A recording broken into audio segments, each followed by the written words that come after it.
you buying him cars and all these things, giving him money and all of this? He did the same for me in return. Okay, He so didn't have no job, so how he do the same for in return? He He did didn't have the no job. same. He don't even work. He did the same thing. The only reason I started messing around with her was to get my son. you have an older child together, so you were messing around with her to get him. Is if you all she want is to be, so you gotta sleep with her. You gotta do it. First sleep of around with her. And you'll be able to wait a get your kid. He even told me he loved me, so. That sounds like a relationship. You honestly, love her, you No, I mean, come I have around love all for her. I have love for her, but not in love with her. Not at all. The case of Battle versus Sidwell kicks off with Judge Lake introducing it and Ms. Battle stepping up, full of hope and nerves. She's desperate to prove Mr. Sidwell is the father of her 2-year-old son Timothy because their future as a family hangs in the balance. The stakes are high and the courtroom is buzzing. Let's see what comes next. This is a case of Battle versus Sidwell. Thank you, Jerome. Good day, everyone. Ms. Battle, you are desperate for today's result because the defendant's doubts surrounding the paternity of your son, Timothy, put your marriage plans on hold. You hope to prove that Mr. Sidwell is 2-year-old Timothy's father so you can move forward as a family. This is where the plot thickens. Mr. Sidwell throws a curveball into the mix with his doubts about being Timothy's father due to a recent medical diagnosis. He thinks this condition has left him incapable of fathering children, and he's here to see if science can back his claim. You won't believe what's coming up next. You believe that a recent medical condition has caused you to be incapable of fathering children, and therefore you cannot be Timothy's dad. So you're desperate to prove that he's the father. Yes. You're not ready for this twist. Ms. Battle, clearly emotional and anxious, lays it all out for the court. She's here to clear the clouds of doubt hovering over her relationship with Mr. Sidwell so they can finally move forward. But hold on, there's more drama unfolding right around the corner. But I'm here to get clarification for Steven so we can move forward in our relationship and get married. He is Timothy's father. We can move forward after that. Because right now, this is holding you back. Yes, ma'am. It's holding us back from our relationship, building it up. We like in a standstill just because of him not knowing that Timothy's his biological child. So I want to get that cleared up for him so we can move forward if that's the case. This testimony is a real game changer. Mr. Sidwell details his skepticism about being able to have children due to his troubling medical condition. He fears that if Timothy is not his biological son, their plans for marriage could crumble like a house of cards. Watch out, because the next part is even more jaw-dropping. Mr. Sidwell, why are you here today? I'm here today because I don't think I can have kids anymore due to my medical condition. And I feel as though if he's not my kid, then there's no marriage. So I want to get the results to find out, is Timothy really my kid? And that's why I'm here. Here's a quirky little backstory you didn't see coming. Ms. Battle and Mr. Sidwell's first encounter was nothing short of a romantic comedy scene. They met over a basket full of meats at a grocery store. Their banter about missing vegetables leads to a missed connection, but fate wasn't done with them yet. Get ready, because their story takes a sweet turn in just a moment. Man walked up to me and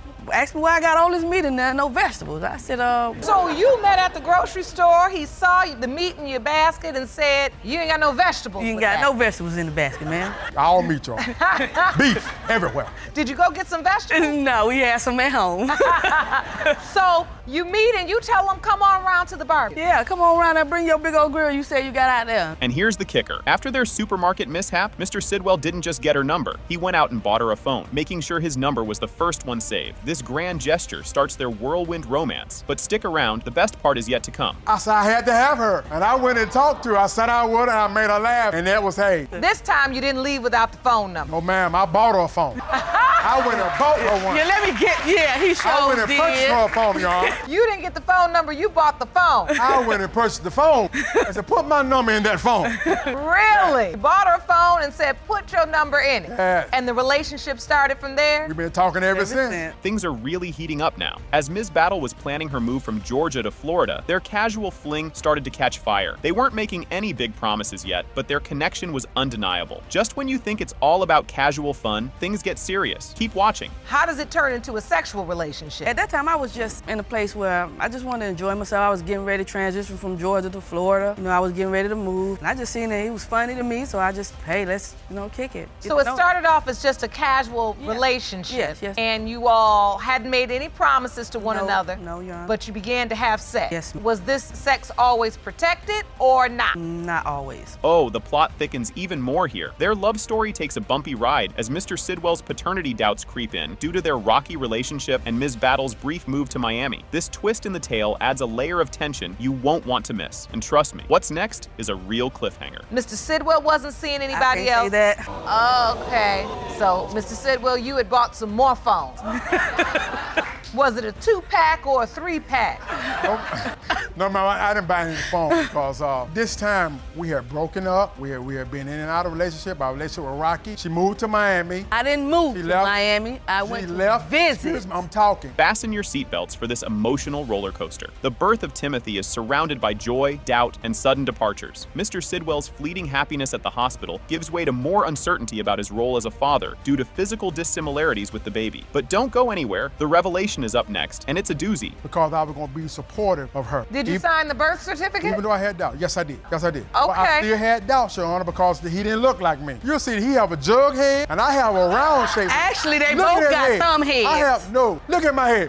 What is a jug head? Jug head, look. Look at his forehead. It's like a jug, Your Honor. Grab your popcorn, because this confession is a major plot twist. Mr. Sidwell talks about how his type 2 diabetes might be impacting his fertility, throwing a wrench into the already complicated situation. This bombshell has everyone on the edge of their seats. The DNA results are just around the corner, and you won't believe what they reveal. There is no guarantee. You mean to tell me, I want this to be crystal clear, Your Honor. You mean to tell me that I can't get my name off the That's birth your certificate? baby. I mean to tell you, once you sign a birth certificate and you sign an acknowledgement of paternity, and this is a word for you and all the other men out here that want to be supportive, you may be setting yourself up to be obligated to be supportive financially for the next 18 years. Get ready for the grand finale. The courtroom is electric as the DNA results are finally revealed. It has been determined by this court. Mr. Sidwell, you are the father. So, The case Tisby v. Quarterman is off to a fiery start, with Ms. Tisby accusing Mr. Quarterman of dodging a DNA test for their daughter Jordan. She's convinced he's the father and expects him to step up once the DNA results confirm her beliefs. Brace yourself, because this is just the tip of the iceberg. Ms. Tisby, you were in love with the defendant and claim he has been ducking your for a DNA test for your daughter Jordan. You and your mother say he better step up and be a daddy when today's results prove what you've always known, that he is Jordan's father. Is that correct? Yes. Mr. Quarterman hits back hard, labeling Ms. Tisby as delusional and claims she's after his wallet. He's hoping the DNA results will prove he's not the father, so he can cut ties once and for all. Buckle up, the drama escalates from here. You say the plaintiff is delusional and is only trying to use you for money, and when the results reveal you are not her child's biological father, you want her out of your life for good. Correct. Mr. Quarterman, you say she's using you for your money? Anytime they come around, it's about money. Yes, ma'am. The judge dives into the murky waters of their relationship. Ms. Tisby paints a picture of a romantic partnership, complete with I love yous, while Mr. Quarterman frames it as a casual fling. Just wait until you hear what comes next. Take me back. I want to understand the nature of this relationship. I don't know how the other party may have felt, but it was just simply kicking it with me. So it was just casual relationship? Yes, ma'am. Casual relationship. I felt like we was in a relationship. What gave you the indication that you thought you were in a relationship? Cause basically he was coming around the whole time. He even told me he loved me, so. That sounds like a relationship. You honestly, love her, you I mean, come I have around love all for her. I have love for her, but not in love with her. No, not at all. Talk about a plot twist. In a heated moment, Ms. Tisby admits she mentioned another potential father out of spite because Mr. Quarterman cheated on her. This bombshell throws everything into a tailspin and complicates the narrative. Hang on, because the revelations just keep coming. You're saying there wasn't another guy. You said that because he had hurt you. So I was that in love with him though. Your Honor, she has a medical condition. She was in the hospital. During the time or whatever the case was, after she told me about the pregnancy, the guy supposedly jumped on her in the hospital or whatever. And then from that point, that's when she came after me. Like, it's supposed to be him and her the whole time.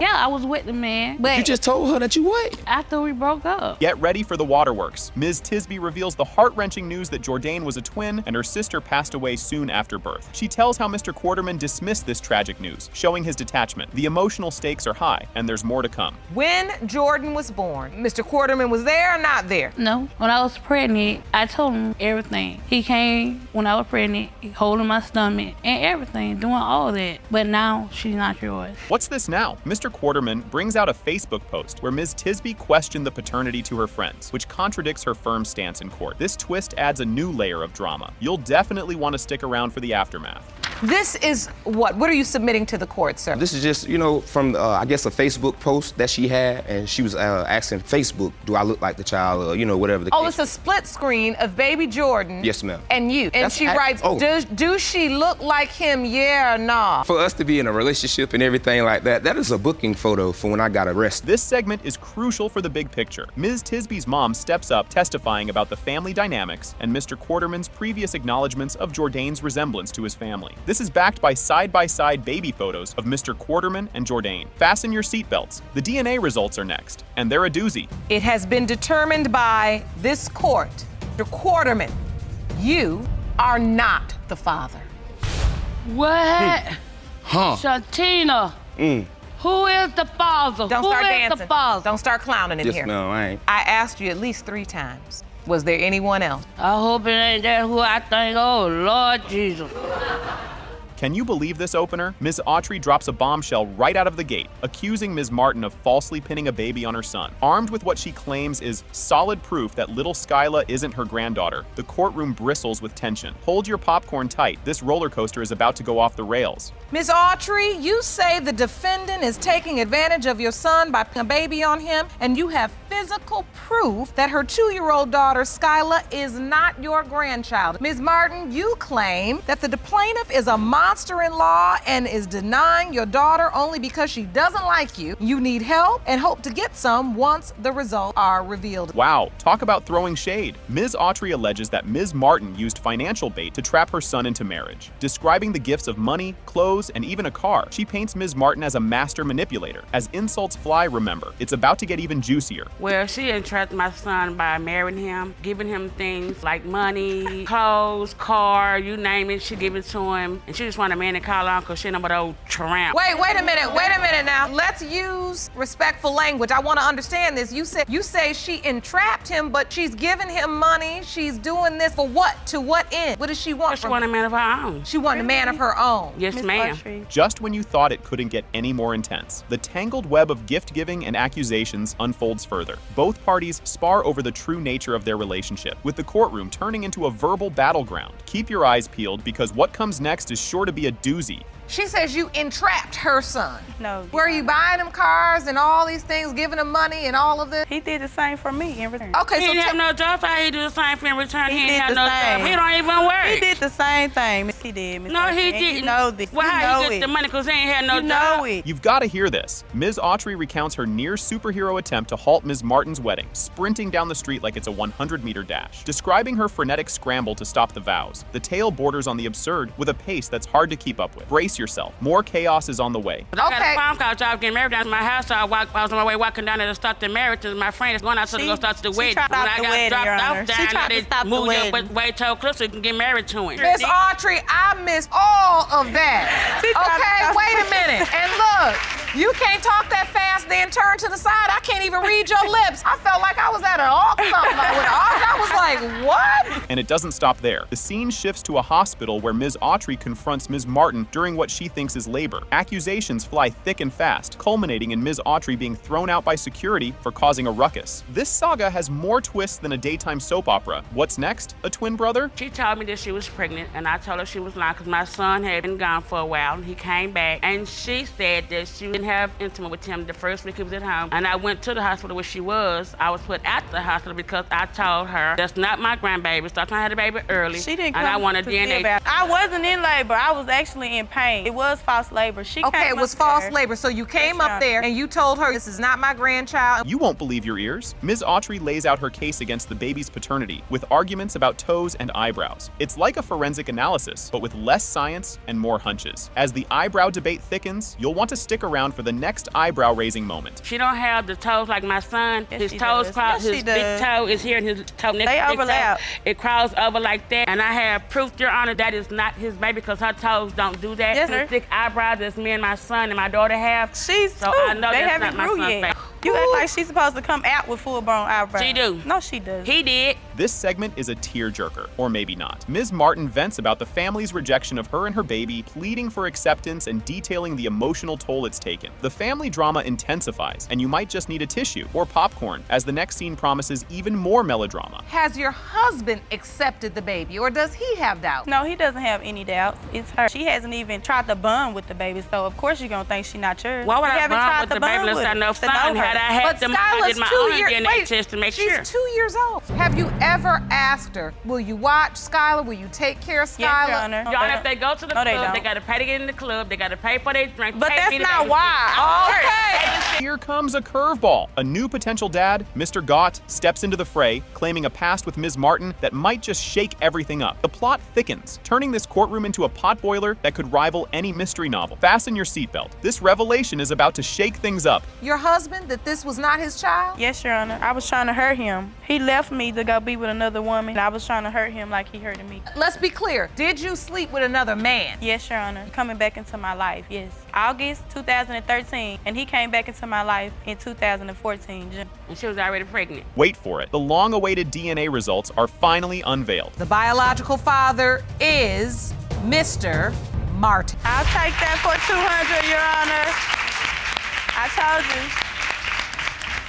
The courtroom is buzzing with anticipation as Judge Lake dives into the case. Ms. Petty is on a mission to determine the father of her daughter, Alea, amidst the chaos of multiple potential dads casting doubts because of her colorful relationship history. This segment sets up the soap opera-worthy courtroom drama that's about to unfold, shining a light on the intricate web of relationships and the swirling doubts of paternity that stem from Ms. Petty's past. Buckle up, Mr. Ballet is about to drop a bombshell. And Mr. Ball, you're one of the two men we tested and state you do not believe you fathered the child of Miss Petty's promiscuous past. Now, waiting outside of the courtroom is the second potential father, Mr. Daniel, who says he dreamed he's Alea's father. You could cut the tension with a knife as Mr. Ballet shares his skepticism about being Alea's father, pointing fingers at Ms. Petty's lively romantic endeavors during Alea's conception. His explanation of their complicated entanglements, motivated by his desire to stay connected with another child he has with Ms. Petty, layers on the drama. The stakes are high and emotions are flying. Just wait, the next piece of evidence is a doozy. Why do you have doubt? It's because she was sleeping around with me and Peter at the same time. The only reason I started messing around with her was to get my son. You have an older child together, so you were messing around with her to get him. Is if she won't, it's the D. So you gotta sleep with her. You gotta do it. First sleep of around all, with her. And you'll wait a get your minute. kid. The last name on Alea's birth certificate is Mr. Daniels, not Mr. Ballet's. This twist raises big questions about Ms. Petty's motives at the time of Alea's arrival, suggesting deeper strategies about who she envisioned as the father figure. The courtroom's about to get a heavy dose of reality with Ms. Petty's heartfelt confession next. The reason why I don't believe that she's mine is because whose last name is on the birth certificate? Mr. Daniels, if you want to see that. I would got like to proof. see it. Jerome, please Like, hand me Mr. that Daniels' evidence. name, if it was my baby, she would have had her with my last name like we did with our son. Mr. Ball first that I was pregnant before I even told Mr. Daniel. He told me because he was in a relationship, he didn't want to ruin his happy home. The mood shifts as Ms. Petty opens up about her childhood devoid of a father and her aspirations for a different path for Alea. Her poignant reflection on her personal challenges and the shadow of past family dynamics brings an emotional depth to the proceedings, highlighting what's really at stake beyond the legal battle over paternity. Fasten your seatbelts. Ms. Petty's next revelation will rock the boat. Then